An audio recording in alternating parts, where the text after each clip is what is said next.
votre emploi. C'est votre rendez-vous chaque mercredi sur BFM Lyon. Soyez les bienvenus. Cette semaine, on a décidé de s'intéresser au secteur de la boulangerie avec mes invités. Christophe Girardet, élu à la Chambre des métiers et de l'artisanat du Rhône. Vous êtes à la tête des boulangeries Victor et compagnie. Floriane Julia, salariée des boulangeries Pozzoli. Bonsoir à tous les deux. Bonsoir. Et merci d'avoir accepté notre invitation. Avant de commencer, on va poser un petit peu le décor. Le secteur de la boulangerie dans le département du Rhône. 904 boulangeries, pâtisseries fin 2020. Une hausse de plus 6,4% en 4 ans. 70% des boutiques se trouvent dans la métropole de Lyon. Alors Christophe Girardet, pour commencer, il y a un an jour pour jour commençait le premier confinement en France. Les boulangeries font partie des commerces dits essentiels, même si le mot n'est pas joli. Elles n'ont jamais fermé. Cette crise a-t-elle tout de même eu des conséquences sur votre activité? Écoutez, c'est déjà un drôle d'anniversaire, c'est déjà le mien d'anniversaire aussi également. Ah, on vous souhaite un bon anniversaire. Merci. C'est un peu bizarre. Nous, ce qui a été le plus difficile, c'est d'embrayer tout de suite, en fait, parce qu'on ne s'est pas arrêté. Et ça, c'était très compliqué, parce que du coup, on nous a tout de suite parlé d'hygiène, de gestes barrières, de masques, ça, c'était très difficile à gérer, notamment pour les clients, pour les équipes aussi. Ça, c'est difficile. Alors, tout de suite, on n'a pas été impacté parce que, vous l'avez vécu, que tout le monde l'a vécu. En fait, on est tous allés dans les boulangeries, dans les centres commerciaux, dévaliser, acheter des tonnes de pain, de baguettes. Enfin, nous, on était limite en train de faire la loi dans nos boulangeries. C'était un peu presque dramatique. Et puis après, ça s'est quand même largement calmé. Les boutiques qui sont en extérieur de métropole ou en extérieur de ville, on n'a pas trop à se plaindre. Après, ce qui est compliqué, c'est le centre-ville, parce qu'on a des boulangeries qui sont proches de bureaux et de gros ensembles de bureaux. Et là, pour le coup, le télétravail nous pénalise énormément. Alors, on parle beaucoup de cette crise, évidemment, depuis un an, des conséquences sur l'emploi. Est-ce qu'aujourd'hui, on peut dire que la boulangerie, c'est un secteur qui a de l'avenir, un secteur qui recrute? Oui, c'est un secteur qui recrute, bien évidemment, et on est très heureux d'avoir des jeunes et des jeunes filles en même temps dans notre métier. Oui, on recrute. Alors, des fois, on a un petit peu de mal à recruter. On va en parler, j'imagine, tout à l'heure. Mais après, je pense qu'il faut qu'on change un petit peu nos méthodes de recrutement, nos méthodes pour apprendre, nos méthodes. Je pense qu'il y a des choses à revoir. Je pense que, comme tout évolue, je pense aussi que les méthodes d'apprentissage et les postures des maîtres d'apprentissage et aussi les postures des jeunes, il faut qu'elles évoluent un petit peu, mais je suis très confiant. Comment vous expliquez justement, vous nous dites, ça arrive parfois qu'on a un peu du mal à recruter? C'est à la base, c'est surtout sur l'image en fait. On n'a pas à la base un métier très sexy. Il faut dire les choses. Si on le prend stricto sensu, on est quand même des gens qui travaillons. Alors c'est encore des idées reçues, mais on travaille quand même la nuit, on travaille le week-end. C'est vrai que pour celui ou le jeune ou le moins jeune d'ailleurs qui a une vie sociale, c'est des fois un peu compliqué de mixer les deux.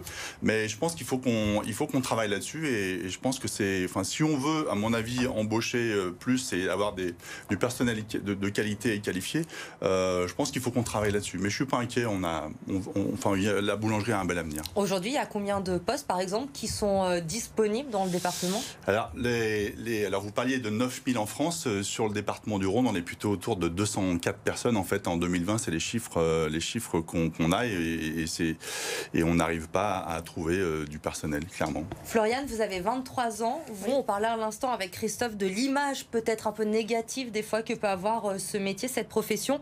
Vous, ça ne vous a jamais posé de problème? C'était une vocation? Vocation, je sais pas. En tout cas, moi je me voyais partir plutôt sur un métier manuel. Pour le coup, j'ai fait un stage en 3e, ça m'a plu, je me suis dit pourquoi pas. Et petit à petit, au fil du temps, ça me convenait, donc j'ai continué. Ça ne vous a jamais effrayé ce qu'expliquait Christophe, ces horaires décalés, travailler les week-ends? Plus ça va, plus je commence tôt. Et au final, on s'en sort. Petit à petit, on prend le rythme. Puis non, ça va, les week-ends, oui, j'ai fait samedi, dimanche. Surtout depuis le Covid, parce que ça a modifié un peu le rythme. Mais pour le coup, travailler en équipe, ça permet de faire des rotations. On s'en sortait avec 2 week-ends de libre sur 3. Donc vous êtes heureuse? Bien sûr, on arrive à s'en sortir, non mais sincèrement. Le parcours typique pour devenir boulanger, aujourd'hui, il y en a un, Christophe, où il y a plusieurs parcours possibles, des profils différents? Je pense que le meilleur profil, on reste encore très attaché à l'apprentissage et Florian en est l'exemple même. Hein. Tu t'en parleras de toi-même, mais tu as démarré par un bac professionnel. Alors, on a aussi le CAP, si on veut démarrer avec le CAP en 2 ans. On peut avoir une mention où on peut directement passer en brevet professionnel. Et puis après, on peut aussi faire un brevet de maîtrise que tu es en train de préparer, Florian. C'est assez... je trouve que c'est remarquable de ta part et je trouve que c'est bien de le faire. Non, mais tu es très engagé et je pense que tu vas le faire. Mais oui, bien sûr que le cursus de l'apprentissage avec le CAP, la mention, le bac professionnel reste la meilleure façon pour être boulanger. Alors, vous m'avez devancé, vous avez déjà fait le CV de Florian, on le rappelle, bac pro, donc 2 années d'apprentissage. Vous ne vous arrêtez pas là, vous décidez malgré tout de faire une formation que vous avez commencée l'an dernier. Pourquoi continuer encore à aller plus loin? Parce que, sincèrement, 2 ans d'apprentissage, BP ou bac pro, peu importe, on n'a pas le temps de tout voir, c'est trop court, il y a trop de choses, il y a beaucoup de méthodes, des produits différents. Et je voulais... Tout ce qu'on n'a pas le temps de faire, moi je suis salariée, donc j'ai un certain travail à faire en temps imparti. Pour le coup, tous les autres produits, si je veux les faire, il faut que je fasse autrement, voir les méthodes, l'histoire un peu de ce qui se passe, pourquoi.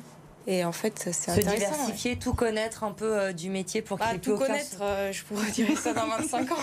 Parce que j'ai l'impression d'en avoir un tout petit pourcentage. Vous avez encore le temps d'apprendre effectivement plein de choses. Bac pro, CAP, apprentissage. Est-ce qu'il n'y a pas aussi peut-être un problème d'image, malheureusement, pardonnez-moi la question, mais on sait qu'en France, ce sont des filières qui sont souvent considérées comme des voies de garage. Oui, alors c'est vrai que c'était des propos qu'on tenait il y a quelques années. Je pense que c'est quand même en train d'évoluer, bien évidemment. Nous, à la Chambre des métiers, on travaille aussi beaucoup avec l'éducation nationale pour redorer un peu le blason de la boulangerie. Et en même temps, on se voit que il faut bien évidemment que ce soit des structures un petit peu plus grandes. Florian a la chance de travailler dans une belle maison lyonnaise où ils sont des équipes un peu plus grandes et c'est vrai qu'on peut se permettre de faire des rotations. Nous aussi, on a une 50aine de collaborateurs, donc on peut faire des rotations de personnel et puis c'est un week-end, 2 week-ends par mois et là, du coup, on peut profiter un peu de ses amis plus simplement. C'est plus, mais bien évidemment qu'on a souvent été, bien évidemment, trop la voie de garage. Et c'est bien dommage parce qu'on voit que, je pense que j'ai déjà pas trop mal, j'ai quelques années de plus que toi. Et moi, j'ai eu qu'un seul CAP. Et tu vois, maintenant, je suis à la tête de 5 entreprises. Je suis plutôt fier de ce que j'ai fait.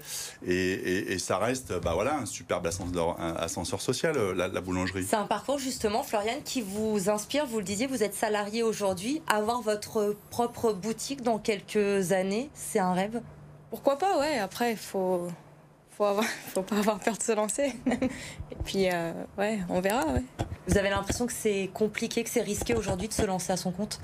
Compliqué, il y a de l'enjeu. Puis, en tout cas, je vois mes patrons déjà, puis d'autres de mon entourage, c'est conjoncturellement parlant, il faut s'investir, il faut pas avoir peur de faire de bêtises. On en fera aussi, mais c'est un challenge, Mais bon aussi, oui. Ça fait partie du jeu. Et vous avez le temps de voir venir encore, vous êtes jeune et vous avez le temps d'apprendre, évidemment. On a l'impression également qu'aujourd'hui, quand on est en centre-ville, en tout cas, qu'il y a énormément de boulangeries, qu'il y en a beaucoup. Est-ce qu'il y a réellement la place pour tout le monde? Et est-ce qu'il y a la concurrence également, peut-être aujourd'hui, avec les chaînes qu'on voit apparaître de plus en plus nombreuses, les grandes surfaces aussi? Je pense que c'est pas, moi, je suis pas contre la concurrence. Il faut la concurrence. Alors après, bien sûr, il y a des limites à la concurrence. On a la chance. Florian nous disait tout à l'heure que peut-être que dans 25 ans, elle aura tout appris de ce métier. C'est un métier c'est une tradition, la boulangerie en France. Et puis on va à Lyon, on a des pains qui sont tels qu'ils sont. On va en Normandie, on va dans le sud de la France. Il y a plein de pains différents. Donc on a plein de choses à faire. Maintenant, on commence à travailler avec des farines locales, avec des agriculteurs qui nous font des blés magiques. Donc je pense que si on est bien en connaissance de son environnement et qu'on fait des produits qui sont très spécifiques, je pense qu'il y a encore de la place pour beaucoup de monde et la flexibilité des petites entreprises, les grosses entreprises pour le coup n'ont pas cette flexibilité-là. Moi j'ai un jeune qui vient de s'installer il y a très peu de temps. Je suis très heureux pour lui parce qu'il travaille très bien, il travaille avec des farines spécifiques, il fait un boulot extraordinaire et je suis très heureux et je pense qu'il y a encore un bel avenir dans la boulangerie, clairement. Et puis il y a aussi cette diversité que vous êtes un petit peu obligé d'avoir aujourd'hui. boulangerie, pâtisserie, c'est la tradition, mais on le voit aussi aujourd'hui, il faut se développer, offrir une offre de snacking, c'est quasiment obligatoire. Alors là, bah, pour le coup, moi, je vois aussi, là, ça prend une place de plus en plus importante. Après, ouais, je sais pas trop. Oui, enfin nous on a pour le coup on a énormément hybridé dans boulangerie, hein, clairement. Il faut savoir se diversifier aujourd'hui et répondre à il faut l'offre. déjà savoir être très attentif aux tendances et maintenant ça avance très très très vite. Mais bien évidemment un boulanger maintenant c'est un moment où c'est un lieu où on prend un café le matin, où on peut s'asseoir. C'est un moment où on achète son pain toute la journée. C'est un moment où c'est un endroit où on va acheter son sandwich, sa quiche, sa pizza. Ou l'après-midi on va peut-être venir s'asseoir, goûter un petit financier ou une petite madeleine. Et puis le soir, moi j'appelle ça aussi le syndrome du frigo vide, 17h, on sort du boulot. Enfin maintenant c'est plutôt un peu plus tôt. Tiens, qu'est-ce que je vais manger ce soir? Je passe à la boulangerie. Bah voilà, peut-être qu'en achetant mon pain, il y a peut-être un plat du jour qui est bien fait, ou une quiche qui sort du four, ou une pizza qui sort du four. Donc c'est pour ça aussi que c'est intéressant, parce que c'est des métiers qui sont hyper pluriels.